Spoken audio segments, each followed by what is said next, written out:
Air quality after a fire.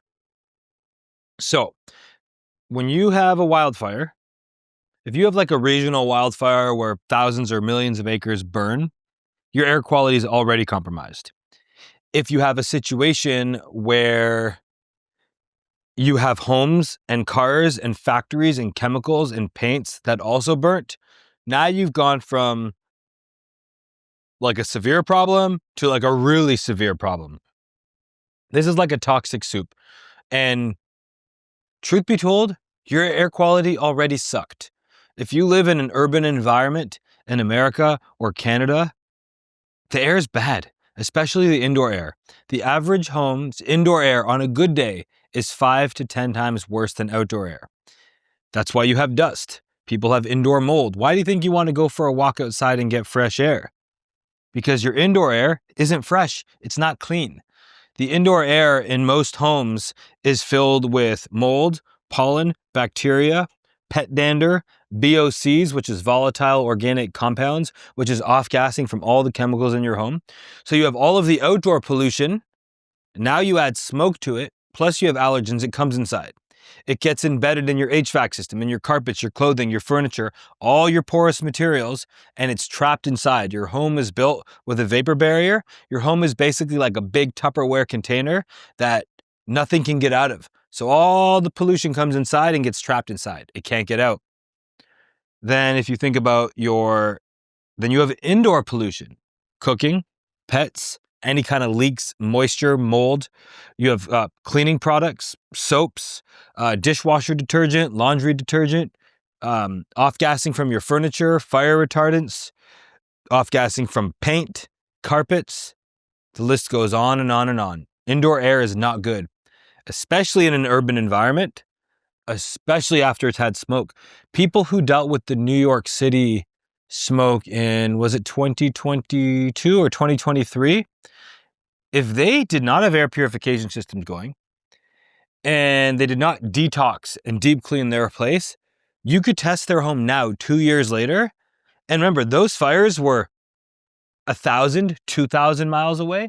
They were from Quebec. They were from Northern Ontario, West Coast. And that smoke made its way all the way to New York City, where New York City looked like the apocalypse. You could barely not see out the windows of your apartment building. And those homes now, 2 years later, are still deeply contaminated. So now imagine when you're talking about the Los Angeles fire, you had fire and smoke and cars and homes and chemicals and paints within a couple miles, within 5 miles, 10 miles, in close proximity. This is a problem. So air quality, indoor air, already really bad. Plus you have all of the ash from the homes. So as the wind is blowing, all those contaminated homes are now kicking up into the air. You have all the homes that weren't burned down, that were infiltrated with smoke. As the wind is passing through them, it's releasing more contamination. Plus, so you have, and then you had fire retardant from the helicopters, from the planes. You had water bombers, there's mold.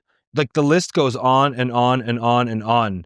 And Los Angeles was already notorious for having high levels of air pollution. And now we just took that thing off the charts.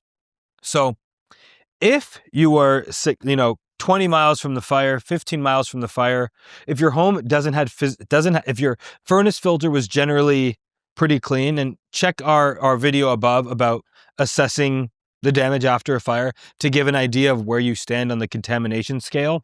But if you didn't have a whole home air filtration system by way of several portable air purifiers and your power on running so they were active, you can almost guarantee that your home is deeply contaminated.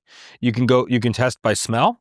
You can also take a surface sample you can take a dust sample, a carpet sample, an air quality sample, test your furnace filter. It is basically with 99 plus certainty that your home is significantly contaminated. And if that smoke got in, which is not just smoke, right? It's the cars, the chemicals, the toxins, the VOCs, forever chemicals, microplastics, all of it. So I'll be in LA. It'll be neat between February 8th and 18th, which is in 2 days.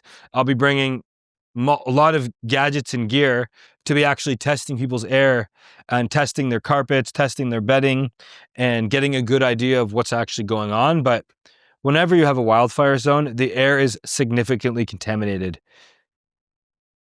So yeah, that is air quality after a fire. And what you can do about it, go back to our video about how to detox a home. It involves a integrated approach of cleaning surfaces, cleaning air, HVAC, chimneys, cleaning contents, cleaning and sometimes disposing of furniture, clothing, carpets, rugs, replacing insulation. It's an integrated approach. But just like if you have heavy metals in your body, high levels of chemicals, mold, you got to detox it. It's not cheap. It's not easy. It takes work, but you cannot heal in the place that made you sick. Said another way, you can't detox your body if you don't detox your home. You could take all the saunas you want, but if your home is a compromised environment, which if you live in an area that was impacted by wild smoke, this is really, really important. Ignorance is not bliss. You want to make sure your air is good. So if you were anywhere near the fire, it's almost guaranteed that your house is very contaminated. If you are farther away, do a little bit of testing. Take a dust sample, test your air, test the carpet, test a porous material. A dust sample is the best way. But basically, if your house smelled like smoke inside, it means the smoke got there. If the smoke got there, it means all the chemicals got there. And they can't get out. It's trapped in all of your porous materials. So your home needs a significant deep cleaning and significant air filtration for a long time. And really, air filtration should be part of your life anyway. If you live in a city, you have all the pollution.